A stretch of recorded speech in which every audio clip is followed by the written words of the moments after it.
First, I would like to welcome Troy Larson, Executive Director of the Lewis and Clark Regional Water System. Troy is a constituent of mine from South Dakota, and we have worked for many years together to advance this critical water system. I note that Red Arndt is also sitting in the audience. He's the chairman of the board of Lewis and Clark, and he's from Laverne, Minnesota.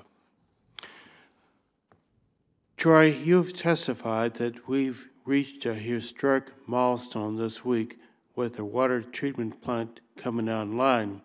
Lewis and Clark can now start delivering treated water to 11 of the 20 member communities. 10 of those communities are in South Dakota, and we're grateful for that. At the same time, these members are going to have to pay quite a bit more until all other members are connected. Could you expand on the impacts to those communities? Thank you, Mr. Senator, for your support and that question.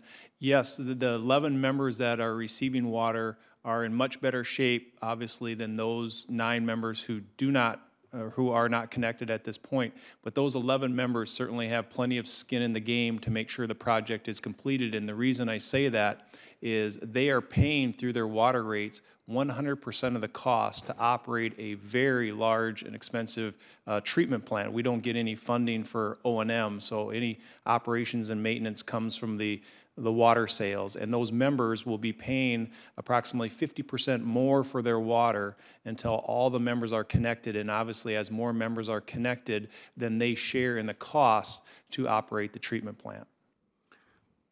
The slow pace and uncertainty of construction funding has a number of negative consequences, one of which is that we build the projects more inefficiently. Could you touch on some of those challenges? Also, how might the Authorized Rural Water Completion Act help alleviate these challenges and avoid unnecessary costs?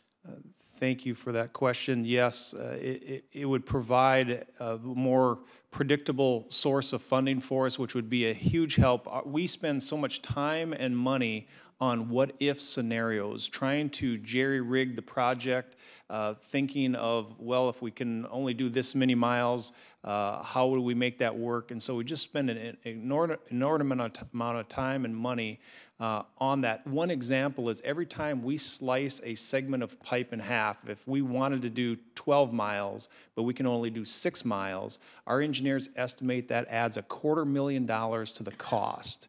And so that just adds up over time. And so what we find ourselves doing is either having to hold on to the money that Congress has appropriated and risk reprogramming, or spending it to build 3 or 4 miles of pipe when we know that's going to cost more in the long run. And our goal is to bring this project in under budget. Right now we're right at budget, and every time we have to do something creative, that ends up spending more money in the long run. And so this bill would provide a much more predictable source of funding and allow us to plan accordingly.